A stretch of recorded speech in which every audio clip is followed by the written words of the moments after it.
Hello friends, എല്ലാവർക്കും പുതിയ വീഡിയോയിലേക്ക് സ്വാഗതം. ഇന്ന് സ്റ്റാൻഡേർഡ് 6ലെ 24ാമത്തെ പേജിലെ പ്രവൃത്തി പരിചയമാണ് ചെയ്യാൻ പോകുന്നത്. ഇവിടെ കണ്ടുപിടിക്കാൻ പറഞ്ഞിരിക്കുന്നത് 1/2ന്റെ 24 ഡിനോമിനേറ്റർ ആയിട്ട് വരുന്ന ഒരു ഫോമാണ്.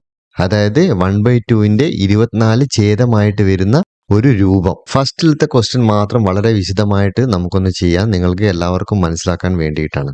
1/2ന്റെ വിവിധ രൂപങ്ങളാണ് നമ്മളിപ്പോൾ എഴുതി നോക്കുന്നത്. അതായത് 1/2 എന്ന് പറയുന്നത് 1 × 2 ഡിവൈഡഡ് ബൈ 2 × 2 എഴുതി കഴിഞ്ഞാൽ 2/4 എന്ന് കിട്ടും. പിന്നീട് 1 × 3 ഡിവൈഡഡ് ബൈ 2 × 3 എഴുതി കഴിഞ്ഞാൽ കിട്ടുന്നത് 3/6 ആണ്. അത് 4ലേക്ക് വരുമ്പോൾ 4/8, 5/10, 6/12 എന്നിങ്ങനെ പോകുന്നു. നമുക്ക് കണ്ടുപിടിക്കേണ്ടത് എന്താണ്? ഡിനോമിനേറ്റർ 24 ആയി വരുന്ന 1/2ന്റെ ഫോമാണ്. ഇപ്പോൾ നമ്മൾ ഏതുവരെയാണ് എഴുതിയത്? 6/12 വരെയാണ്. നമുക്ക് എന്ത് ചെയ്യാം? ഡിനോമിനേറ്റർ 24 വരുന്നത് വരെ ഒന്ന് എഴുതി നോക്കാം. അങ്ങനെ എഴുതുകയാണെങ്കിൽ 7/14, 8/16, 9/18, 10/20, 11/22, 12/24 ഇതാണ് കിട്ടുന്നത്. അപ്പോൾ 1/2ന്റെ 24 ഡിനോമിനേറ്റർ ആയിട്ട് വരുന്ന രൂപമാണ് 12/24. ഈ ഒരു ക്വസ്റ്റ്യന്റെ ആൻസർ കണ്ടുപിടിക്കാനുള്ള എളുപ്പമായിട്ടുള്ള മാർഗം ഇതാണ്.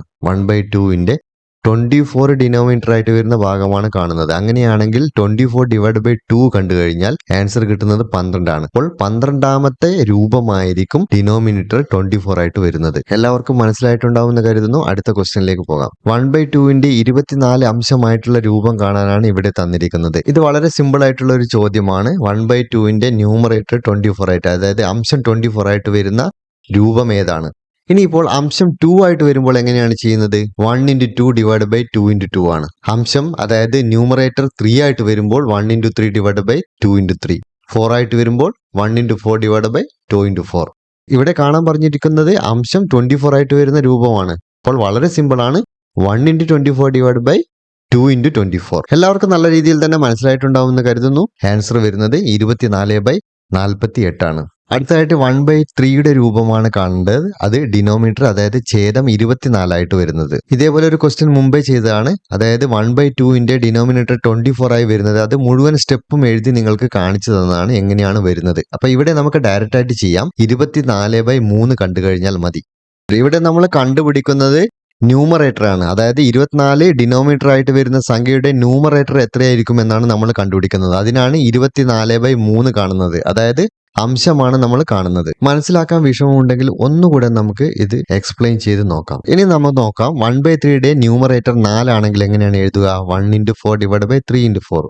ആൻസർ ലഭിക്കുന്നത് 4/12 എന്നാണ്. അതേപോലെ 1/3യുടെ ന്യൂമറേറ്റർ 8 വരുമ്പോൾ എങ്ങനെയാണ് നമുക്ക് എഴുതാൻ കഴിയുക? 1 × 8 ഡിവൈഡ് ബൈ 3 × 8. അതിന്റെ ആൻസർ കിട്ടുന്നത് 8/24 ആണ്. 24 ഛേദമായിട്ട് വരുന്ന രൂപമാണ് നമുക്ക് കണ്ടുപിടിക്കേണ്ടത്. 24 ഛേദമായിട്ട് വരുന്ന ഒരു ഫ്രാക്ഷൻ എഴുതുമ്പോൾ അംശം വരുന്നത് 8 ആണ്. അപ്പോൾ ഈ 8 ന്യൂമറേറ്റർ വളരെ ഈസി ആയിട്ട് എങ്ങനെയാണ് കാണുന്നത്? 1/3 വരുമ്പോൾ നമ്മൾ ചെയ്യേണ്ടത് 24 ഡിവൈഡഡ് ബൈ 3 ആണ്. താഴെയും മുകളിലുമായിട്ട് 3 കൊണ്ട് ഹരിച്ചു കഴിഞ്ഞാൽ കിട്ടുന്നത് 8 ആണ്. അതെങ്ങനെയാണ് നമുക്ക് ആൻസർ 8/24 കിട്ടുന്നത്. അടുത്ത ക്വസ്റ്റ്യൻ വളരെ സിമ്പിൾ ആണ്. 1/3ന്റെ 24 അംശമായിട്ടുള്ള രൂപമാണ് കാണേണ്ടത്. വളരെ സിമ്പിൾ ആയിട്ട് കാണാൻ കഴിയും. ഇവിടെ എന്താണ് ചെയ്യേണ്ടത്? 1/3ന്റെ 24 ന്യൂമറേറ്റർ ആയിട്ടുള്ള സംഖ്യകൾ കാണാൻ മുകളിലും താഴെയും 24 കൊണ്ട് ഗുണിച്ചാൽ മതി. അതായത് 1 × 24 ഡിവൈഡ് ബൈ 3 × 24. ആൻസർ കിട്ടുന്നത് 24 ഡിവൈഡ് ബൈ 72. എല്ലാവർക്കും മനസ്സിലായില്ലേ? ഇതേപോലെയുള്ള ക്വസ്റ്റ്യൻ കിട്ടിയാൽ വളരെ ഈസി ആയിട്ട് ചെയ്യാൻ കഴിയും. വളരെ സിമ്പിൾ ആയിട്ടുള്ള ഒരു ക്വസ്റ്റ്യൻ കൂടി തന്നിട്ടുണ്ട്. 1/4ന്റെ ന്യൂമറേറ്റർ 100, അതായത് അംശം 100 ആയിട്ട് വരുന്ന സംഖ്യയാണ് കാണേണ്ടത്. അപ്പോൾ കാണാം 1 × 100 ഡിവൈഡ് ബൈ 4 × 100. ആൻസർ കിട്ടുന്നത് 100/400 ആണ്. ഈ ക്വസ്റ്റ്യനും കൂടുതൽ വിശദീകരിക്കേണ്ട ആവശ്യമില്ല. 1/4ന്റെ വിവിധ രൂപങ്ങൾ എഴുതാനാണ് ആവശ്യപ്പെട്ടിരിക്കുന്നത്. 1/4ന്റെ വിവിധ രൂപങ്ങൾ എന്ന് പറയുമ്പോൾ 2/8, 3/12, 4/16 എല്ലാവർക്കും അറിയാവുന്ന കാര്യമാണ്. ഇതിന്റെ തുടർച്ചയായി 25ാമത്തെ പേജിൽ 2 ക്വസ്റ്റ്യൻ കൂടെയുണ്ട്. അതുകൂടെ നമുക്ക് ചെയ്യാം.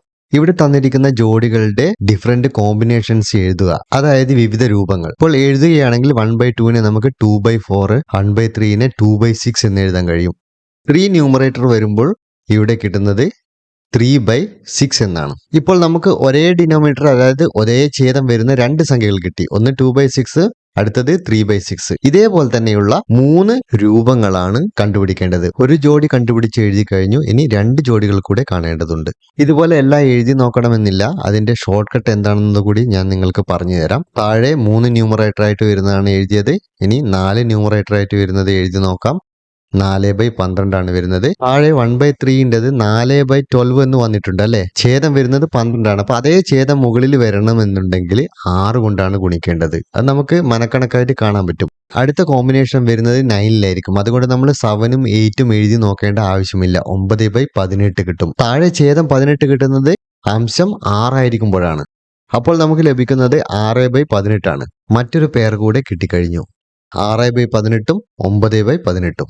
ആദ്യത്തെ ജോഡി ലഭിക്കുന്നത് അംശം 3 ആയിരിക്കുമ്പോഴും രണ്ടാമത്തെ ജോഡി ലഭിക്കുന്നത് അംശം 6 ആയിരിക്കുമ്പോഴുമാണ്. മൂന്നാമത്തത് 9 വരുമ്പോഴാണ്. ഒരു സീക്വൻസ് അവിടെയുണ്ട്. ഇനി താഴത്തേക്ക് വരുമ്പോൾ അംശം 2 വരുമ്പോഴാണ്, പിന്നീട് 4 വരുമ്പോഴാണ്, പിന്നെ 6 വരുമ്പോഴാണ്. 2, 4, 6 എന്ന ക്രമത്തിലാണ് പോകുന്നത്. താഴെ അടുത്ത പെയർ ലഭിക്കുന്നത് 8ലായിരിക്കും. മുകളിലാവുമ്പോൾ 3, 6, 9, 12. കുട്ടികൾക്ക് വേണമെങ്കിൽ ഒരു പെയർ കൂടി കിട്ടുന്നത് വരെ എഴുതി നോക്കാം. ഇവിടെ നമുക്ക് ആവശ്യമില്ല. ഒരേ ഛേദം വരുന്ന 3 പെയറുകളാണ് എഴുതാൻ പറഞ്ഞത്. അത് എഴുതിയിട്ടുണ്ട്. 1/2ൻ്റെയും 1/4ൻ്റെയും വിവിധ രൂപങ്ങൾ എഴുതിയാൽ കിട്ടുന്നത് ഇങ്ങനെയാണ്. 2/4 ആണ് ആദ്യമായിട്ട് വരുന്നത്. പിന്നീട് വരുന്നത് 6/12ലാണ്. പിന്നീട് 10/20ലാണ്. മുകളിലത്തെ അംശം പോകുന്നത് 2, 6, 10 എന്നീ രീതിയിലാണ്. താഴത്തേത് വരുന്നത് 1, 3, 5 ആണ്. അതായത് ഓരോന്നിന്റെയും ഡിഫറൻസ് 2 ആണ്. അടുത്തത് 1/3 ആൻഡ് 1/4 ആണ്. ഇത് കാണുകയാണെങ്കിൽ 1/3 നമുക്ക് എങ്ങനെയൊക്കെ എഴുതാം? 2/6, 3/9, 4/12, 8/24, 12/36. താഴെ 1/4ന്റെ ആകുമ്പോൾ 2/8, 3/12, 6/24, 9/36. ഇവിടെ കോമൺ ആയിട്ട് ഡിനോമിനേറ്റർ വരുന്നത് 4/12, 3/12 ആണ്. പിന്നെ 8/24, 6/24. അതേപോലെ 12/36, 9/36. 3 ഒരേ ഛേദമുള്ള രൂപങ്ങളാണ് എഴുതാൻ പറഞ്ഞത്. ഇതേപോലെയുള്ള മറ്റേതെങ്കിലും കോമ്പിനേഷൻ എടുത്ത് നിങ്ങൾ ചെയ്തു നോക്കണം. എങ്കിൽ മാത്രമാണ് കൂടുതലായിട്ട് ഇതിനെക്കുറിച്ച് മനസ്സിലാക്കാൻ സാധിക്കുന്നത്. ചോദ്യം ഇതാണ്: 1/3ക്ക് 100, 1000 എന്നിവ ഡിനോമിനേറ്റർ ആയിട്ട് വരുന്ന ഒരു രൂപം എഴുതാൻ കഴിയുമോ എന്നാണ്. അങ്ങനെ ഒരു രൂപം ഇല്ല. അതുകൊണ്ട് നോ എന്നാണ് ആൻസർ. കാരണം ഇതാണ്: 3 കൊണ്ട് ഒരിക്കലും 10, 100, 1000 എന്നീ സംഖ്യകളെ കൃത്യമായി ഹരിക്കാൻ കഴിയില്ല, ഡിവൈഡ് ചെയ്യാൻ കഴിയില്ല. 10നെ 3 കൊണ്ട് ഹരിക്കുമ്പോൾ 3.333 എന്നിങ്ങനെ ദശാംശമുള്ള ഒരു രൂപം ലഭിക്കും. അത് തന്നെയാണ് 100നെയും 1000നെയും ഹരിക്കുമ്പോൾ ലഭിക്കുന്നത്. 1/3 എഴുതുമ്പോൾ കിട്ടുന്നത് 1/3 equal to 2/6 equal to 3/9 equal to 4/12 എന്നാണ്. അതിനിടയിലുള്ള 10 അവിടെ കിട്ടുന്നില്ല. അതിനുള്ള കാരണം 1/3യുടെ ഛേദമായി 10 പറ്റില്ല എന്നുള്ളത് കൊണ്ടാണ്. പൂർണ്ണമായി അതിനെ ഹരിക്കാൻ കഴിയില്ല. ഇനി 100 നോക്കാം. 100നെ 3 കൊണ്ട് ഹരിച്ചാൽ കിട്ടുന്നത് 33.333 എന്നാണ്. അത് കൃത്യമായിട്ട് ഹരിക്കാൻ കഴിയുന്നില്ല. അതുകൊണ്ടാണ് 10, 100, 1000 എന്നിങ്ങനെയുള്ള സംഖ്യകൾ 1/3യുടെ ഛേദരൂപമായി അല്ലെങ്കിൽ ഡിനോമിനേറ്റർ ആയിട്ട് എഴുതാൻ കഴിയാത്തത്. കുട്ടികളുടെ സംശയങ്ങൾ കമന്റ് ചെയ്യാൻ മറക്കണ്ട. മറ്റൊരു വീഡിയോയുമായി വീണ്ടും കാണാം. ബൈ.